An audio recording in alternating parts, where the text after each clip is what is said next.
இப்போ சமீப காலமா பார்த்தீங்க அப்படின்னு சொன்னா, அந்த தங்க நகை பறிப்பு ரோட்ல போகும்போது பார்த்தீங்கன்னா, செயின அறுக்கிறது. ஒரு கடைக்குள்ள புகுந்து செயின வந்து எடுத்துக்கிட்டு ஓடுறது. 2 பேரா போறது, 3 பேரா போறது. ஒருத்தர் செயின எடுத்துட்டு ஓடுறது. அவரு ஓடுனோனே கடைக்காரர் பின்னாடியே ஓடுவான். அத பார்த்துட்டு இவங்க செயின எடுத்துட்டு ஓடுறது. இந்த மாரி சமீப காலமா நெறைய நடக்குது. குழந்தைகள் வந்து எங்கேயாவது திருவிழாக்கோ, எங்கேயோ ஒரு கடைகளுக்கோ நீங்க கூட்டு போறீங்கன்னா, சில நபர்கள் உங்கள சுத்தி தான் இருப்பாங்க. ஆனா தெரியவே தெரியாது. நீங்க வேற ஏதாவது பக்கத்துல திருவிழால ஏதாவது ஒண்ணு வாங்கிட்டு இருப்பீங்க.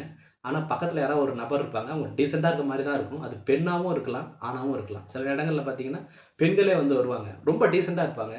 பேண்ட், ஷர்ட் போட்டிருப்பாங்க.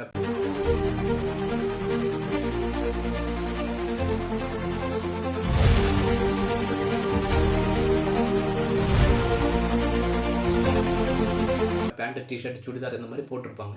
பேக் வச்சிருப்பாங்க. ஒரு ஐடி ப்ரொஃபஷனல் மாரி இருப்பாங்க. ஒரு பேங்க்ல வேலை செய்ற எம்ப்ளாயி மாரி இருப்பாங்க. உங்க கண்ணுக்கு அப்படிதான் தெரியும். ஆனா, அவங்களே அந்த குழந்தையோட நகைய வந்து பிடுங்கிட்டு ஓடுற மாரி நெறைய நீங்க நியூஸ்ல வந்து பார்க்கலாம். இப்ப அது வந்து ரொம்ப யூசுவலா ஆயிப்போச்சு. என்ன அப்படின்னு சொன்னா, தங்கத்தின் மீது உள்ள அந்த விலை ஏற்றம்.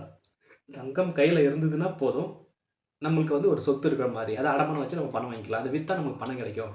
அப்படின்றதால எல்லாரும் ஓடி, ஓடி, ஓடி அந்த தங்க நகைகள வந்து வாங்கிட்டு வர்றது. இதான் பிரச்சனைக்கு ஒரு முக்கியமான காரணம். தங்க நகைகள் யாரிடம் அதிகமாக உள்ளதோ, அவர்களுக்கு கண்டிப்பாக பிரச்சனைகள் வரும்.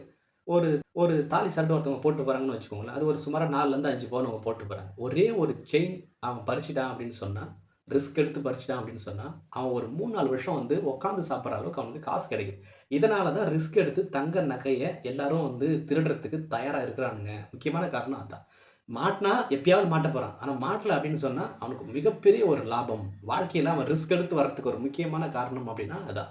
இதுக்கு எல்லாருக்குமே போலீஸ் புரொடெக்ஷன் குடுக்க முடியுமா அப்படின்னா ரொம்ப கஷ்டம். ஏன்னா இன்னைக்கு மொதல்லாம் பார்த்தீங்கன்னா, ஆயிரக்கணக்கான மக்கள் தான் தங்க நகைகள் போட்டுட்டு இருந்தாங்க. அதாவது தாலி சரடா போட்டுட்டு இருந்தாங்க. மத்ததெல்லாம் தாலி கயிறா தான் போட்டுட்டு ரோட்ல நடப்பாங்க. இப்போ ஏதாவது ஒரு சிலர் தான் வந்து பார்த்தீங்க அப்படின்னா, போடாத ஆட்கள். அந்த தாலி கயிறா இருக்கிறவங்க வந்து பார்த்தீங்கன்னா, ரொம்ப லெஸ். ரொம்ப நம்பர்ஸ் கம்மி. அப்ப எல்லார் கழுத்துலயுமே அந்த தாலி, சரடு, செயின் அப்படின்றது 4லிருந்து ஒரு 7, 8 பவுன் வரைக்குமே இருக்கு. அத ஒண்ணே ஒண்ணு அவன் எடுத்துட்டான் அப்படின்னு சொன்னா, அவனுக்கு ரொம்ப பெரிய ஒரு லாபம் உட்கார்ந்து சாப்பிட்ட சொகுசு வாழ்க்கை வந்து கிடைச்சு போகுது. இந்த காரணமாக தான் அவங்க மாட்டிக்கிட்டாலும் பரவால்ல, ஜெயிலுக்கு போனாலும் பரவால்லன்னு ரொம்ப ரிஸ்க் எடுத்து வராங்க. ஸோ எல்லாருக்கும் போலீஸ் புரொடெக்ஷன் குடுக்க முடியாது. நாம் தான் எக்காரணத்தைக் கொண்டும் ரோட்ல நடக்கும் பொழுது, இந்த தங்க நகைகள வெளிக்காட்டாம நீங்க தான் வந்து நடந்துக்கணும். முடிஞ்ச அளவு ஃபங்ஷன் எங்கேயாவது போற டயத்துல மட்டும் தங்க நகைகள் போடுங்க. மற்ற இடங்கள் போடாதீங்க.